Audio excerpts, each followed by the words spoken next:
Devils love, രചന നന്ദന, അവതരണം ഷാഹുൽ മലയിൽ, editing Shereej Poonoor. Sridevi പോയ വഴിയെ നോക്കി മനസ്സിൽ പറഞ്ഞുകൊണ്ട് അവരൊരു നെടുവീർപ്പോടെ തന്നെ മുറിയിലേക്ക് നടന്നു. ഇതേ സമയം മുറിയിലൂടെ അങ്ങോട്ടും ഇങ്ങോട്ടും തേരാപ്പാരം നടക്കുകയായിരുന്നു തനു. അവളുടെ മനസ്സിൽ അപ്പോഴും ഗൗരിയെ കണ്ട് ഞെട്ടി നിൽക്കുന്ന ദത്തന്റെ മുഖമായിരുന്നു. അതോടൊപ്പം പലപ്പോഴും അവളിലേക്ക് തന്നെ നോട്ടമെയ്തിരുന്ന ദത്തന്റെ രൂപവും. അവർ തമ്മിലെ ബന്ധം എന്തായിരിക്കും? ഗൗരിയെ കണ്ടപ്പോൾ ദേവേട്ടനെ കണ്ടപ്പോൾ ഗൗരി ഞെട്ടുന്ന ഞാൻ വ്യക്തമായിട്ട് കണ്ടതാ. പലപ്പോഴും ദേവേട്ടന്റെ കണ്ണുകൾ ഗൗരിയിൽ പാളി വീഴുന്ന താൻ വ്യക്തമായി കണ്ടിരുന്നു. അത് എന്തുകൊണ്ടായിരിക്കും?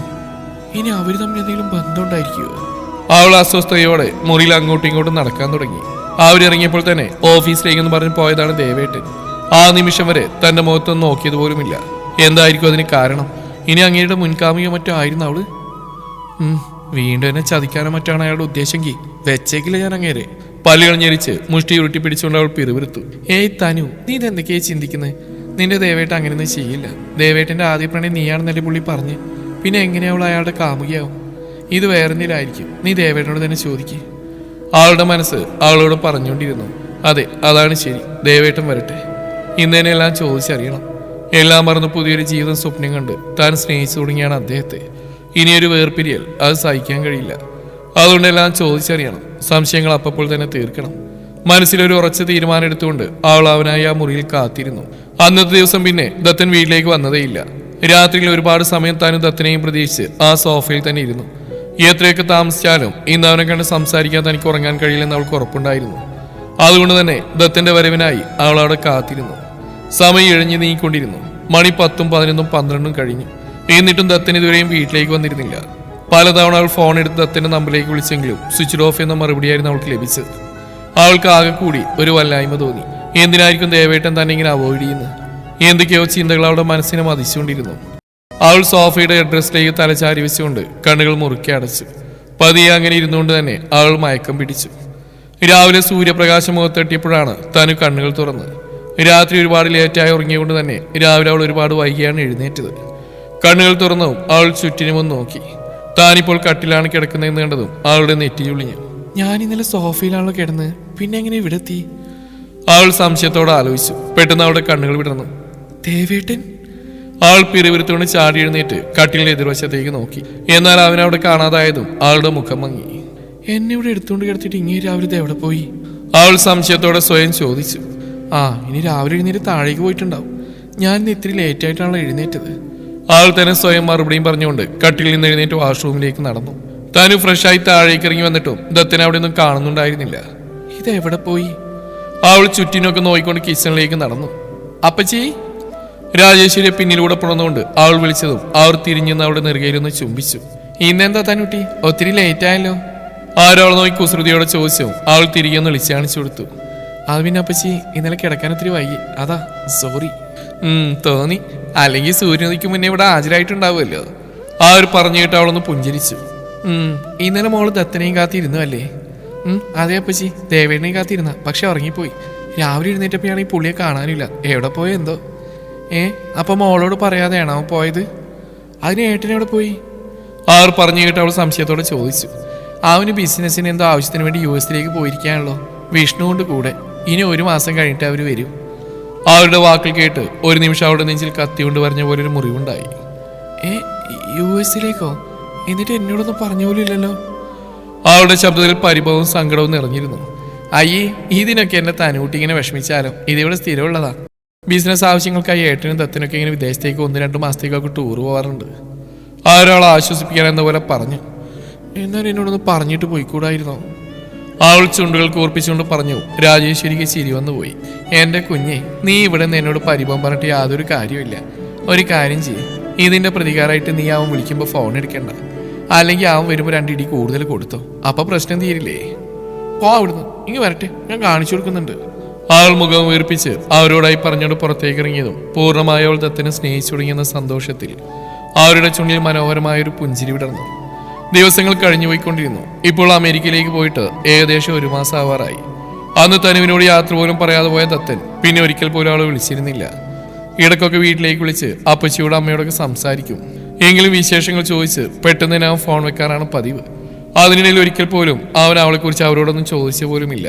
അവൾക്ക് അതിൽ വിഷമം തോന്നിയെങ്കിലും അവന് ജോലി തിരക്കാരനാവുമെന്ന് കരുതി അവളെ ആശ്വസിപ്പിക്കാൻ ശ്രമിച്ചു. എങ്കിലും ഓരോ ദിവസമുള്ള അവന്റെ അവഗണന അവളെ വല്ലാതെ തളർത്തുന്നുണ്ടായിരുന്നു. അവൻ തന്നോട് കാണിച്ച സ്നേഹം കള്ളമായിരുന്നു എന്ന് പോലും അവൾ സംശയിച്ചു.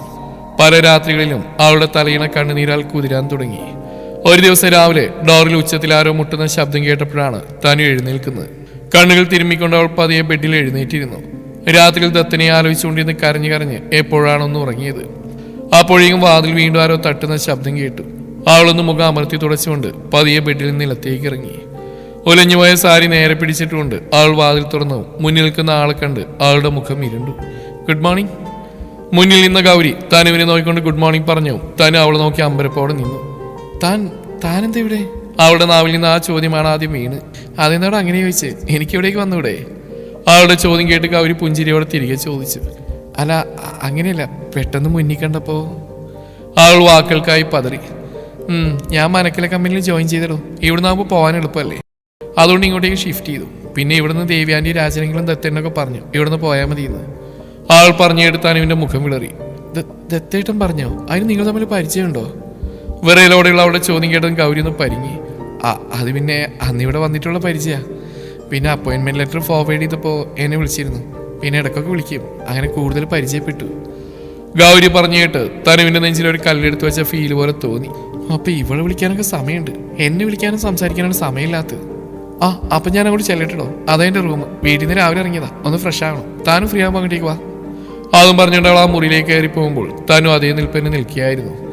അവൾ പറഞ്ഞതോ പോയതോ ഒന്നും തനു അറിഞ്ഞിരുന്നില്ല. ചെവിക്കരികിൽ നിന്ന് ആരോ വിരഞ്ഞൊടിക്കുന്ന ശബ്ദം കേട്ടപ്പോഴാണ് അവൾ ഞെട്ടലോടെ തിരിഞ്ഞു നോക്കിയത്. മുന്നിലൊരു പുച്ചച്ചിരിയോടെ നിൽക്കുന്ന ശ്രീദേവിയെ കണ്ടതും അവളുടെ മുഖമിരുണ്ടു. എന്ത് പറ്റിയ മനക്കല മരുമകൾക്ക്? ആകെ ശോകാവസ്ഥയിലാണല്ലോ. അവർ പരിഹാസത്തോടെ ചോദിച്ച കേട്ടുവെങ്കിലും ആ നിമിഷം അവരോട് മറുപടി പറയാൻ പറ്റിയ മാനസികാവസ്ഥയിലായിരുന്നില്ല അവൾ. അതുകൊണ്ട് തന്നെ അവൾ ഒന്നും മിണ്ടാതെ തിരിഞ്ഞ് റൂമിലേക്ക് കയറാൻ തുടങ്ങി. അങ്ങനെ അങ്ങ് പോയാലോ? അവൾ പോകുന്നുണ്ട്. അവർ വഴി തടഞ്ഞുകൊണ്ട് പറഞ്ഞു. നിങ്ങൾക്കിപ്പോ എന്താ വേണ്ടത്? നിങ്ങളോടിപ്പോൾ വഴിക്കിടാൻ പറ്റിയ മാനസികാവസ്ഥയിലല്ലേ ഞാൻ. എന്നെ ഒന്ന് വെറുതെ വിട്. അവൾ അവരെ നോക്കി പറഞ്ഞുകൊണ്ട് തിരിഞ്ഞടക്കാൻ തുടങ്ങിയതും അവരവളുടെ കയ്യിൽ പിടിച്ചുകൊണ്ട് അവിടെ തന്നെ നിർത്തി. എങ്ങോട്ടാണ് ഈ തള്ളി കയറി പോകുന്നത്? ഇന്നൊരു ദിവസം കൂടിയേ ഉള്ളൂ നിന്റെ ഈ മുറിയുള്ള സാവാസം. നാളെ എൻ്റെ മോൻ വരും. അപ്പൊ പെട്ടിയും കിടക്കെടുത്ത് അവൻ തന്നെ നിന്നെ പിടിച്ച് പുറന്തള്ളിക്കോളും. അത് വേണമെങ്കിൽ ഇന്ന് തന്നെ എല്ലായിടത്തും കൊണ്ട് ഇവിടുന്ന് ഇറങ്ങിക്കോ. നാളെ മുതൽ ഈ മുറിയുടെ പാതി അവകാശം എൻ്റെ ഗൗരി മോൾക്കാ. ആർ പുച്ഛത്തോടെ പറഞ്ഞു കേട്ട് തന്നെ വിശ്വസിക്കാനാവാത്ത അറിഞ്ഞെന്ന് പോയി. ദേവേട്ടൻ നാളെ വരുമെന്നോ? എന്നിട്ട് എന്നോടൊരു വാക്കുപോലും ഇതുവരെ പറഞ്ഞില്ലല്ലോ. എന്താടി ആലോചിച്ചുകൊണ്ട് നിൽക്കുന്നത്? ഇനി ഇവിടെ പറ്റിക്കൂടി നിൽക്കാനുള്ള വല്ല തന്ത്രമാണെങ്കിൽ അതങ്ങ് കയ്യിൽ വെച്ചിരുന്നാൽ മതി. ഒരു കാര്യം ഞാൻ പറഞ്ഞേക്കാം. ഇന്ന് തന്നെ നിന്റെ സാധനങ്ങളായിട്ട് ഇവിടുന്ന് ഇറങ്ങിയ അധികം നാണക്കേടാന്ന് എനിക്ക് ഇവിടുന്ന് പോവാം. ഇനി അതല്ലെങ്കിൽ നാട്ടുകാരുടെയും വീട്ടുകാരുടെയും മുമ്പിൽ വെച്ചായിരിക്കും നിന്റെ കഴുത്തിന് പിടിച്ച് പുറന്തള്ളാൻ പോകുന്നത്. അവർ യാതൊരു ദയയും കൂടാതെ അവളുടെ മുഖത്തേക്ക് നോക്കി തന്നെ പറഞ്ഞു. നിങ്ങൾ എന്തൊക്കെയാ പറയുന്നത്? എന്റെ ദയവായിട്ട് ഒരിക്കലും അങ്ങനെയൊന്നും ചെയ്യില്ല.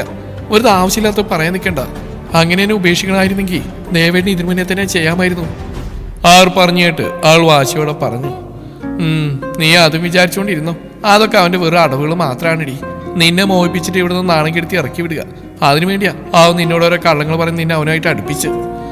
എന്റെ മോനെ എനിക്കറിയാവുന്നതിൽ കൂടുതലല്ലോ നിനക്കറിയാവുന്നത്. അവർ പറഞ്ഞു കേട്ട് അവളുടെ കണ്ണുകൾ നിറഞ്ഞു. അവളല്ല എന്ന രീതിയിൽ തല ഇരുവശത്തേക്ക് മാട്ടി. എനിക്കിപ്പോഴും വിശ്വാസമായി കാണുമെന്ന് എനിക്കറിയാം. നീ വിശ്വസിക്കണ്ട. നാളെ വന്ന് അവൻ പ്രവർത്തിച്ചാണെങ്കിൽ വിശ്വസിക്കാമല്ലോ. അല്ലെങ്കിൽ തന്നെ നീ ഒന്ന് ആലോചിച്ച് നോക്ക്. അവൻ പോയിട്ട് ഏകദേശം 1 മാസത്തോളം കഴിഞ്ഞു. ഇന്ന് ഈ നിമിഷം വരെ അവനൊരു തവണയെങ്കിലും നിന്നെ വിളിച്ചിരുന്നോ? നിന്റെ കാര്യങ്ങൾ എന്തെങ്കിലും ഇവിടെയുള്ള ആരുടെയും ചോദിച്ചിരുന്നോ? പോയതിനു ശേഷം നിന്നെക്കുറിച്ച് എന്തെങ്കിലും അറിയാൻ അവൻ ശ്രമിച്ചിരുന്നോ? ഇല്ല. അതിൻ്റെ അർത്ഥം എന്താ? അവന് നിന്നെ വേണ്ടടി. അവർ പറഞ്ഞു കേട്ട് അവൾ ഞെട്ടലോടെ അവരുടെ മുഖത്തേക്ക് തന്നെ നോക്കി നിന്നു. അവന് നിന്നോട് നിന്റെ കുടുംബത്തിനുള്ള പക എത്രയാണെന്ന് നിനക്ക് അറിയാൻ പാടായിട്ടാണോ? അത് ഈ ജന്മത്തിൽ അവന്റെ മനസ്സിൽ നിന്നും മാറില്ലടി. രേവതി എന്ന നിന്റെ ചെറിയമ്മയുള്ള അവന്റെ പ്രതികാരം നിന്നിലൂടെ അവൻ തീർക്കുക തന്നെ ചെയ്യും. അതുകൊണ്ട് നിന്നോട് അല്പം ദയകൊണ്ട് ഞാൻ പറയാ, എത്രയും പെട്ടെന്ന് നീ ഇവിടുന്ന് ഇറങ്ങിപ്പോവാൻ നോക്ക്. അവളെ എങ്ങനെയും ഇന്ന് തന്നെ ഇറക്കി വിടണമെന്ന ഒറ്റ ലക്ഷ്യത്തോടെ അവരോട് എന്തൊക്കെയോ വിളിച്ചു പറഞ്ഞുകൊണ്ടിരുന്നു. എന്തായാലും ഞാൻ പറയാനുള്ളത് പറഞ്ഞു. ഇനിയൊക്കെ നിന്റെ ഇഷ്ടം. നാണം കെടാനാണ് നിന്റെ വിധിയെങ്കിൽ ഇനി പറഞ്ഞിട്ടൊന്നും കാര്യമില്ലല്ലോ. അവൾ നോക്കി പരിഹാസത്തോടെ അത്രയും പറഞ്ഞുകൊണ്ട് അവർ തിരിഞ്ഞടക്കുമ്പോൾ എന്ത് ചെയ്യണമെന്നറിയാതെ തറഞ്ഞു നിൽക്കുകയായിരുന്നു തനു ആ നിമിഷം. അവർ പറഞ്ഞൊന്നും അവൾക്ക് ഉൾക്കൊള്ളാൻ കഴിയുന്നുണ്ടായിരുന്നില്ല. അവൾ ഇടർച്ചയോടെ മുറിക്കകത്തേക്ക് കയറി വാതിൽ വലിച്ചടച്ചു. എന്റെ ദേവേട്ടനോട് അങ്ങനെ ചെയ്യൂ?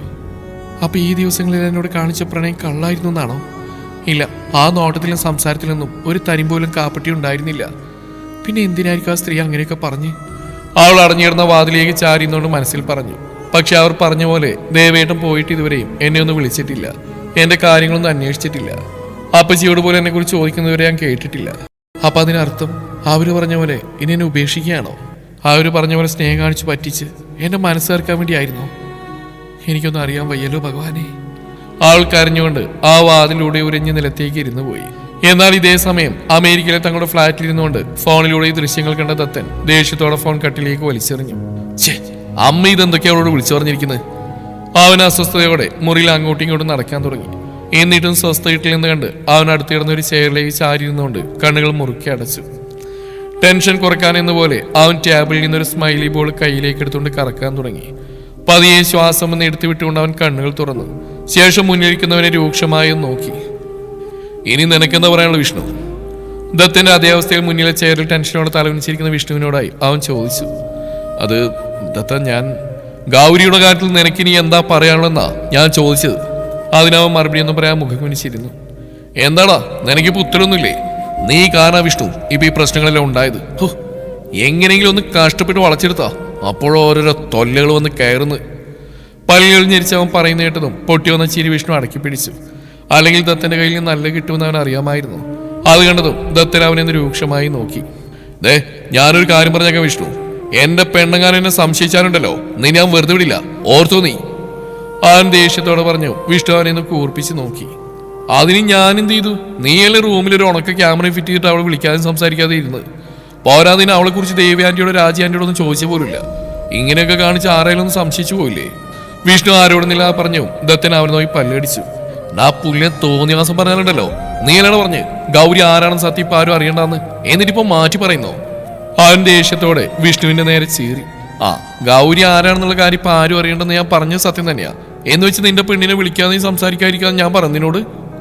അവനും വിട്ടുകൊടുക്കാത്ത പോലെ തിരിഞ്ഞെന്ന് ചോദിച്ചു. അത് പിന്നെ അവളോട് സംസാരിച്ച് ഞാൻ അറിയാതെ സത്യങ്ങളെല്ലാം പറഞ്ഞു പോകും. അതുകൊണ്ടാ അവളോടൊന്നും മിണ്ടാതെ മാറിയത്. അതിപ്പോ ഇത്ര വലിയ പ്രശ്നമാണെന്ന് ഞാൻ അറിഞ്ഞോ? അവൻ നിരാശയോടെ ബെഡിലേക്ക് ഇരുന്നു. ഇനിയിപ്പൊ പറഞ്ഞിട്ട് കാര്യമൊന്നുമില്ല. നാളെ നാട്ടിലെത്തി ഉടനെ തന്നെ അവളോട് കാര്യങ്ങളാ പറഞ്ഞ് മനസ്സിലായിക്കോ. അതേ ഉള്ളൂ ഇനിയാകെ പോകാൻ വഴി. അവൻ പറഞ്ഞിട്ട് ദത്തിനെ നെടുവീർപ്പോടെ ഡ്രസ്സിലേക്ക് ചാരിയിരുന്നു. അല്ല, ഇനി നിന്റെ പ്ലാൻ എന്താ? ഗൗരി ആരാണെന്ന കാര്യം എല്ലാവരും അറിയിക്കണ്ടേ? അതിന് മറുപടിയൊന്നും പറയാതെ വിഷ്ണു ഗ്ലാസ് വാളിലൂടെ പുറത്തേക്ക് നോക്കി നിന്നു. നീ എന്താ വിഷ്ണു ഒന്നും പറയാത്തത്? ഗൗരി നിന്റെ പ്രണയാണെന്ന് സത്യം ഇനിയും മറച്ചോക്കണോന്ന്? ദത്തന്റെ ഗൗരവത്തോടെയുള്ള ചോദ്യത്തിന് എന്ത് മറുപടി പറയണമെന്നറിയാതെ വിഷ്ണു ഒരു നിമിഷം മൗനമായി നിന്നു. വിഷ്ണു! പിന്നിൽ നിന്ന് ദത്ത വിളിച്ചോ? വിഷ്ണു തിരിഞ്ഞു നോക്കി. നീ എന്തോന്നും പറയാത്ത?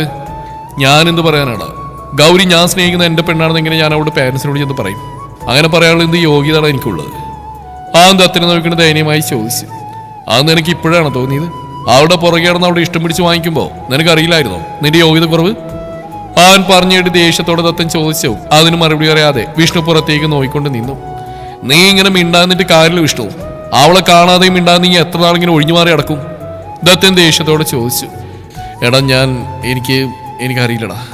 ഇനി എന്താ ചെയ്യേണ്ടതെന്ന് എനിക്കൊരു പിടിയും കിട്ടുന്നില്ല. ഗൗരി എനിക്ക് മറക്കാൻ കഴിയില്ല, അത് സത്യ.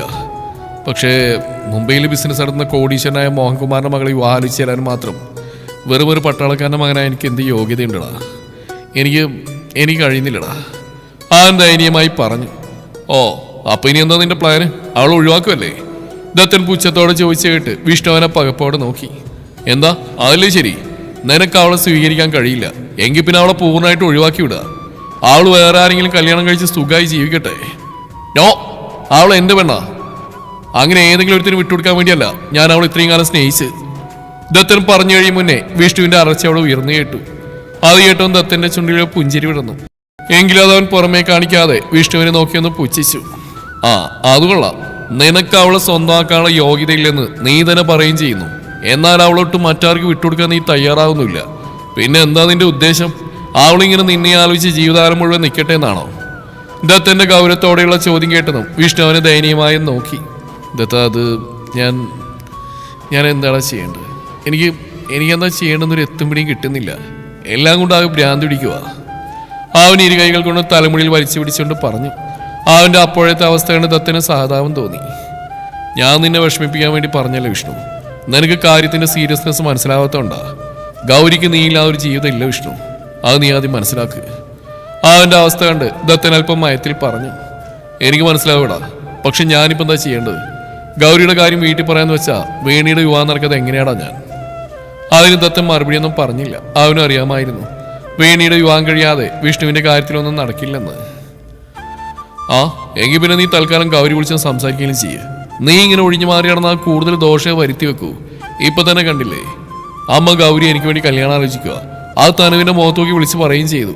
അതിന്റെ കൂടെ ഗൗരിയുടെ വരവെല്ലാം കൂടെ ആയപ്പോൾ അവൾക്ക് അത് സംശയമായിട്ടുണ്ട്. ഇനി അവളോടൊന്നും തുറന്ന് സംസാരിച്ചില്ലെങ്കിൽ ഉറപ്പായിട്ട് എന്റെ പെണ്ണിനെ സംശയിക്കും. അതിനു മുമ്പ് ഇതിന് എന്തെങ്കിലും ഒരു പരിഹാരം കണ്ടേ പറ്റൂ വിഷ്ണു.